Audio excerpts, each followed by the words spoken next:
The Radiant Republic. 1. You and I at this juncture are not poets, but founders of a city. I am an architect and a planner of cities, and I shall remain so. I shall tell you how this will work out. I hope that you follow me. Let us in our argument construct a city from the beginning. An old city must be replaced by a new one. We must build the places where mankind can be reborn.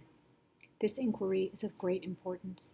There are images, rough plans, sketches beginning to take shape in my mind. A new world, a high-speed world. In such a city we should most certainly find justice. These sketches could provide the proof. So long as this city is governed wisely on the lines we've laid down, it will be the largest of all, a city of light that will dispel the miasmas of anxiety now darkening our lives. The building of a whole new world. Who will give the order? Authority. Where is it? He lives on the earth. When he walks with his feet on the ground. 2. The cities of the world are living in an anguish of uncertainty. There is no freedom for men in this present age, only slavery. The world is sick.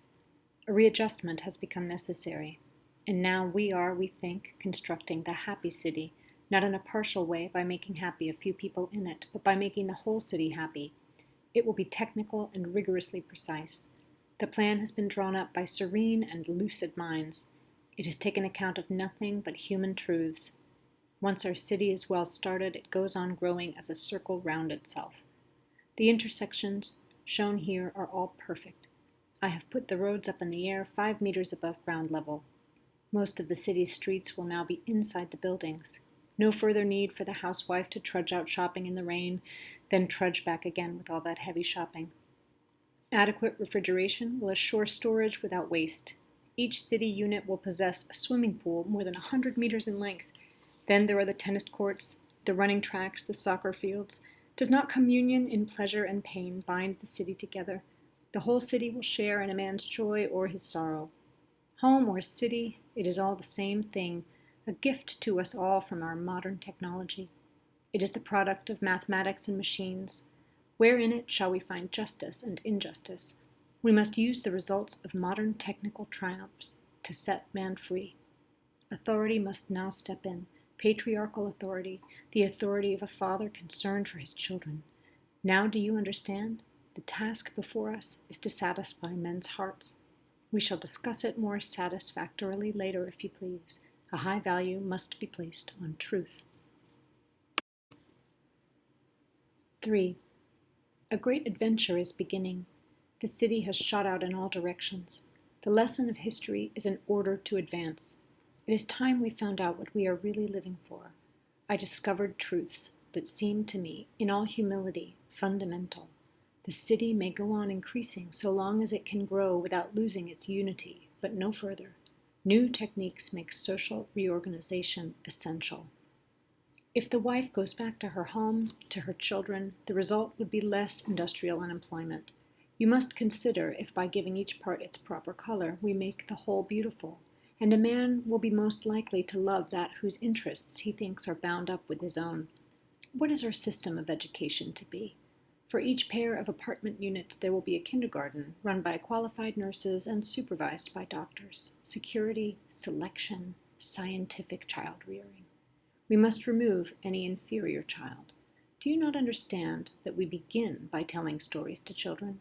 Our first duty, then, is to set a watch over the makers of stories. How are they to be prevented from behaving savagely towards one another and the other citizens? The man who has reached the shore quickly forgets the raft that bore him through the raging waves. Gentlemen, like hunters, we must stand round the cover and watch carefully, lest by any chance justice escape us and vanish into obscurity. We must bring our men, while still young, into the midst of terrors, and then again plunge them into pleasures, testing them more hardly than gold is tested in the fire. A new age is making its presence felt. A solitary man living in his solitary house is nothing. He does not exist. Men in a city are legion. They shall live in common, taking their meals at the public tables as in an army. Are not these the best of all the citizens? Do they not conform to the character of the soul? He that is master of himself will surely also be slave of himself. Is not this what you call courage? 4. The world is not coming to an end. The world is coming back to life. Do you think that we should always try to avoid the possibilities of danger? City planning is, once more, an adjunct to the science of war. Does not the business of war seem a matter of craftsmanship? And is not efficiency in war more important than anything else? Both sexes will go to war together, and will take with them such of the children as are strong enough. The coming war will be a chemical war, a bacteriological war. Death will come from the skies. Every creature fights more bravely in the presence of its offspring. The population of the city has risen to 5 million. How many of those 5 million are simply a dead weight on the city, an obstacle, a black clot of misery, of failure, of human garbage? The daily activities of modern man, a life of ugly stupidity. Such a man is useless to himself and to the state. Morality is as fragile as a bubble. Is it not obvious that the older men must rule and the younger be ruled? Good men show themselves in youth to be simple-minded and easily deceived by the wicked. A noble youth and a well-bred dog are very much alike. They are the products of our age. Nothing that is good is harmful, is it? We shall say that a man is just in the manner in which a city is just. Do you not agree? Am I not right? 5. Your city is now established. The next step is to search within it, getting light for your purpose whence you may. Can you see with anything but your eyes? Or hear with anything but your ears? The ground is difficult and overgrown, a seaport now filled with sand. The whole scene is like a glimpse of purgatory. Are there no young men anymore? The city has been torn apart and scattered in meaningless fragments across the countryside. Many things fall out quite contrary to expectation. Did you think that anyone, God or man, would deliberately make himself in any way worse than he was before? We have no historians of the bad days. We must go where the wind of the argument carries us. We have to look ahead at what must be built. The land is waiting for you.